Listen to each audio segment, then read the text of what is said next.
आज की सबसे बड़ी खबर तो यह है कि हल्द्वानी में जो अवैध कब्जे का जो मामला था, अतिक्रमण के मामले पर, वहां पर बुलडोजर्स पर अभी रोक लग गई है। मतलब सुप्रीम कोर्ट ने इस पूरे मामले पर स्टे लगा दिया है और सुप्रीम कोर्ट ने कहा है कि जो 50,000 लोग वहां पर इकट्ठा हो गए थे, जिनके मकान वहां पर हैं हजारों की संख्या में, सबसे पहले सरकार को इनके पुनर्वास के बारे में सोचना चाहिए और इस पूरे मामले को सिर्फ कानूनी नहीं बल्कि मानवीय आधार पर भी देखना चाहिए। इसलिए वो 50,000 लोग जो लगातार दुआएं कर रहे थे और ये आरोप लग रहे थे कि वहां एक और शाहीन बाग बन गया है, उन सबको आज सुप्रीम कोर्ट की तरफ से एक बहुत बड़ी राहत मिली है।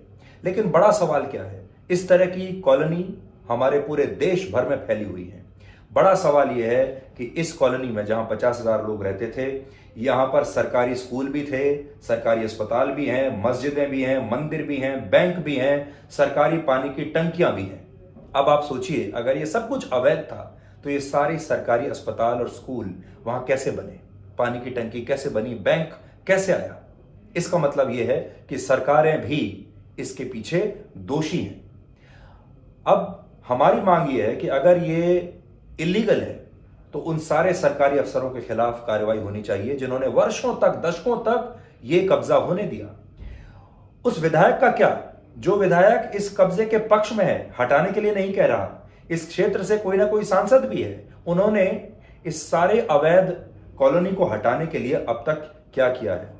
असल में अगर आप देखेंगे तो ये हमारे देश में नेताओं का चुनाव जीतने का एक बिजनेस मॉडल बन गया है। आप सरकारी जमीन पर बड़ी सी कॉलोनी बसा दीजिए, उनके आधार कार्ड, राशन कार्ड बनवा दीजिए, वोटर आई कार्ड बनवा दीजिए और फिर उनके वोट लूटिए और सरकारी जमीन उन्हें बदले में तोहफे में दे दीजिए। आप जानकर हैरान हो जाएंगे कि हमारे देश में लगभग 10 लाख एकड़ जमीन पर इसी तरह का अवैध कब्जा लोगों ने कर रखा है। ये 10 लाख एकड़ का मतलब है जिसमें 3 दिल्ली शहर के बराबर ये जमीन है। आप भी देखते होंगे, जब आप कोई जमीन खरीदते हैं या जब आप कोई प्लॉट खरीदते हैं तो सबसे पहले आपको यह कहा जाता है कि जमीन खरीदते ही पहले इसकी 4 दीवारी बाउंड्री करा दीजिए, नहीं तो कोई और इस पर कब्जा कर लेगा। यानी ये हमारे देश की एक बहुत बड़ी समस्या है जहां हर व्यक्ति को फ्री की जमीन चाहिए। तो आज इसका एक विश्लेषण आपके लिए करेंगे। इसके बाद जैन समाज के लिए एक बड़ी खुशखबरी है, क्योंकि श्री संवेद शिखर जी के बारे में केंद्र सरकार ने एक नया आदेश जारी किया है जिसमें इस तीर्थ स्थल को पर्यटन स्थल बनाने पर फिलहाल रोक लगा दी गई है। तो ये पूरी खबर भी हम आपको समझाएंगे और इसके पीछे हमें बड़ी खुशी भी है और संतोष भी है, क्योंकि जैन समाज ने सबसे पहले हमें एक पत्र लिखा था और उसके बाद हमने उनके कहने पर यह मुद्दा उठाया था। और आखिर में आपने अपने देश में दीवारों पर एक स्लोगन लिखे हुए देखा होगा हमेशा, यहां पेशाब करना मना है।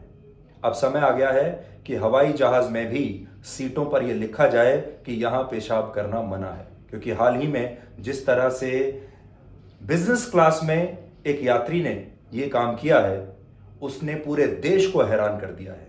आज यह विश्लेषण भी आपके लिए होगा रात 9 बजे ब्लैक एंड व्हाइट में आज तक पर।